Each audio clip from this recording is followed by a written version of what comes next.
I want to give reply for that lady. Amma.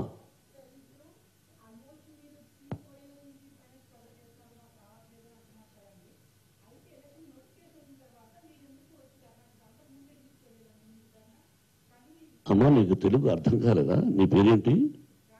Radhika. ఒక్క నిమిషం, తప్పు మాడుతున్నావు. దయచేసి క్వశ్చన్ రాంగ్. నేను చెప్పాను సమాధానం. ఫోన్లో కూడా మాట్లాడాను చంద్రబాబుతో. కాదమ్మా, నువ్వు అర్థం చేసుకోలేదే రాధిక. ఉత్తరాలు రాసిన తరువాత మళ్ళీ ఒక మాసం అయిన తరువాత మళ్ళీ కాలేజీలో పెట్టిన తరువాత ఎలక్షన్స్ కోట్ చేశారు. నువ్వు చెక్ చేసుకోమా, దయచేసి చెక్ చేసుకో. My answer is correct. లేదమ్మా, ఎలక్షన్స్ ముందు తల్లి.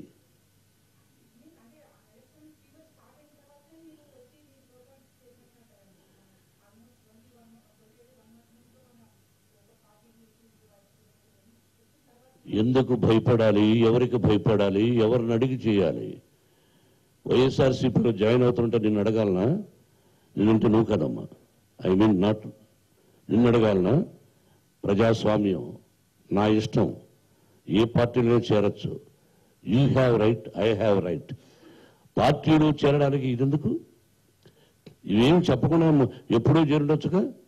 నాకు పార్టీలో చేరాలని, ఇంకా పదవులు అలంకరించి ఎప్పుడూ 17 సంవత్సరాల ముందు వెళ్ళొచ్చేసాను రాజ్యసభకు.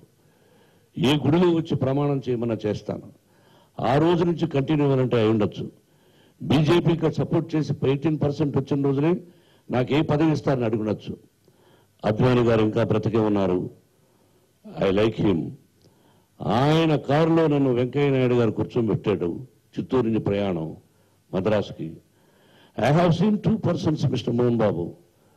The perfect gentleman, yourself and your heart is good. You are a plain-hearted, straightforward man. I heard about you. Now I have seen past 24 hours. And again, I am close Rajinikanth అప్పుడు. మీరిద్దరూ చాలా గొప్పవాళ్ళు, మంచి స్నేహం అని పొగిడాడు. వాజ్పేయి గారితో వేదిక మీద ఇక్కడ నిజాం కాలేజ్ గ్రౌండ్స్లో మాట్లాడాను. ఆలింగనం చేసుకున్నాడు నా మాటలకు. పార్టీలో చేరాలంటే ఎవరికి చెప్పాలి, ఎందుకు చెప్పాలి? నా బిడ్డలు చిన్నవాళ్ళప్పుడు చెప్పలా. ఇప్పుడు ఈ విషయం చెప్పాను. మీ ఇష్టమే మా ఇష్టం అన్నారు. కానీ